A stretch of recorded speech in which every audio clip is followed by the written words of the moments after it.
Have a principle that permits you to determine when we should go to war and when we should not? Because that was the topic of your talk today. Well, I was the moderator for four very distinguished men who have fought wars and who have thought about it for their entire careers.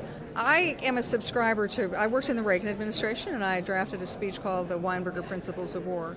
And that really was the governing thought of how the United States would use military force abroad. And the conclusion was that we only go to war if it's for America's vital national interest.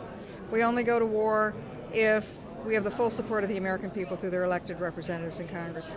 We only go to war if we have a very good idea of what our strategic plan is and we have the resources to achieve it. And we only go to war if we are going to win that war. And that sounds very negative, of all the reasons why we don't go to war and all the conditions that we don't. And that's very deliberate, which is that America doesn't want to go to war. And when I worked for President Reagan, his idea was peace through strength. In other words, in simple terms, if we have the strongest military, nobody picks a fight with us because they know they're going to lose. Absolutely. And if they are dumb enough to pick a fight with us, we destroy them. Do you have a principle that permits you to determine when our vital interests are at stake and when they are not? Well, that's the big debate. I mean, we have treaties with other countries which obligate us by treaty to come to the assistance of our allies if they are under attack, the same way we expect them to come to our assistance if we're under attack. We have obviously the most clear-cut example of our vital national interest. Somebody attacks us.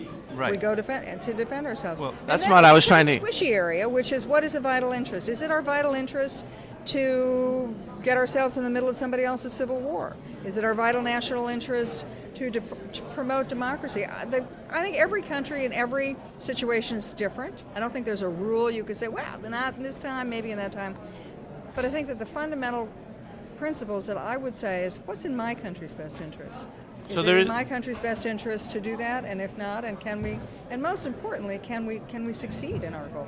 So there is no principle that permits people to know in advance whether you're going to go to war with ISIS or with Libya or in Egypt or in wherever, in Iraq. There's a certain amount of good military strategy in keeping them guessing. Right, but the point is, besides self-defense, in other words, besides the principle that you also included, which is if we're attacked or there's an imminent threat of attack, do you think there are any other good reasons to go to war besides when you're attacked? What do you mean by war? You know, war, talk about like wars. what we're doing with ISIS, 2,000 sorties, bombing them, or what we did with Libya, or what we did in Iraq. How did we win the Cold War without firing a shot? We won the Cold War. That's the kind of war I like. We economically crushed our adversary because we built up alliances, because we. But I'm not talking about that. I'm talking about military war.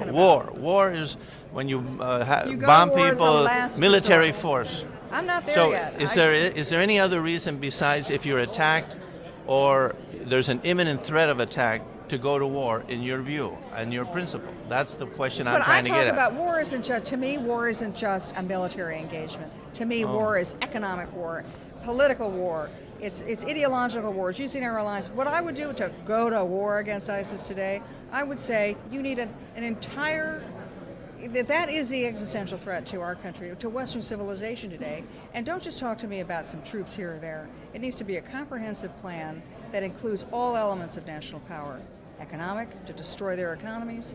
Political, to undercut their alliance system, to go to create alliances for ourselves, to encourage our allies, not only to fight, but to deal with, in this case, reform of radical Islam.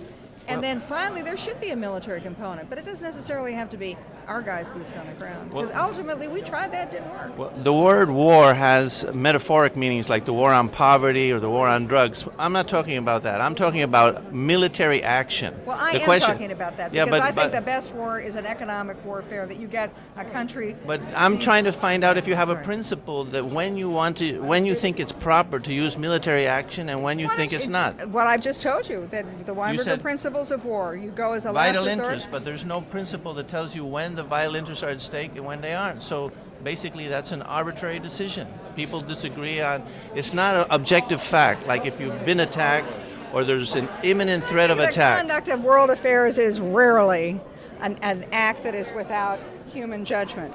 Thank you very much. It's been very nice to see you here.